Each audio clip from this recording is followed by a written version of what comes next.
শিক্ষার্থীরা এইমাত্র পাওয়া তোমাদের এইচএসসি 2025 এর রেজাল্ট নিয়ে শিক্ষা মন্ত্রণালয় সর্বশেষ যে সিদ্ধান্তগুলো জানিয়েছে। শিক্ষার্থীরা তোমাদের এইচএসসি 2025 এর রেজাল্ট নিয়ে শিক্ষা মন্ত্রণালয় দেখো রেজাল্ট প্রকাশের জন্য শিক্ষা বোর্ড কিন্তু শিক্ষা মন্ত্রণালয় নিকটে এটা প্রকাশ করেছে একটা ডেট, যেটা হলো 16 অক্টোবর।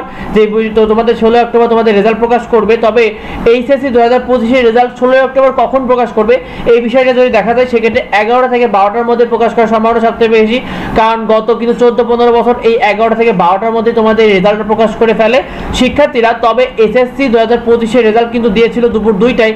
এটার মূল কারণ ছিল মূলত যে আনুষ্ঠানিক যে সভাটি হয়ে থাকে রেজাল্ট নিয়ে সেটি না হওয়ার কারণে কিন্তু দুপুর 2টায় রেজাল্ট প্রকাশ করে। তবে তোমাদের রেজাল্টটা 11 থেকে 12টার মধ্যে প্রকাশ করার সম্ভাবনা সব থেকে বেশি, যেটা কিন্তু তারা নোটিশের মাধ্যমে জানিয়ে দেবে। শিক্ষার্থীরা তোমাদের এইচএসসি 2025 এর রেজাল্ট কেমন হবে এটা নিয়ে শিক্ষা মন্ত্রণালয় সর্বশেষ যে আপডেটগুলো দিয়েছে।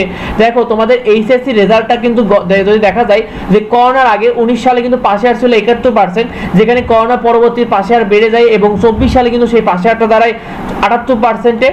ঠিক জিপিএ 5 এর ক্ষেত্রে এমন তারতম্য দেখা গেছে যে 19 সালে জিপিএ 5 আসছিল 41,000, যেখানে 24 সালে দাঁড়ায় কিন্তু 1,45,000। তো শিক্ষা উপদেষ্টা শিক্ষা মন্ত্রণালয় যে ইঙ্গিতগুলো দিয়েছে যে এবার গ্রেস নাম্বার বা বাড়তি নাম্বার না থাকে, কিন্তু অনেকে তারা বলছে 1-2 নাম্বারের জন্য ফেল বা জিপিএ 5 মিস করবে। সেক্ষেত্রে 24 সালের থেকে কিন্তু রেজাল্টটা অনেকটাই কমবে, 19 সালের কাছাকাছি রেজাল্ট হবে। তো এই বিষয়টা তারা ইঙ্গিত দিচ্ছে। তোমাদের এসএসসি রেজাল্টে যারা দেখেছিলে যে এসএসসি তে 24 সালে পাশে আসছিল 83%, যেখানে 25 সালে এসে দাঁড়িয়েছে কিন্তু 68%, সুতরাং তাদের কিন্তু পাশে হারে বেশ তারতম্য হয়েছে। তবে এসএসসি রেজাল্ট কিছুটা কমার কারণ 15,000 প্লাস শিক্ষার্থী রেজাল্ট কিন্তু পরবর্তীতে ভুল সংশোধন করা হয়েছে।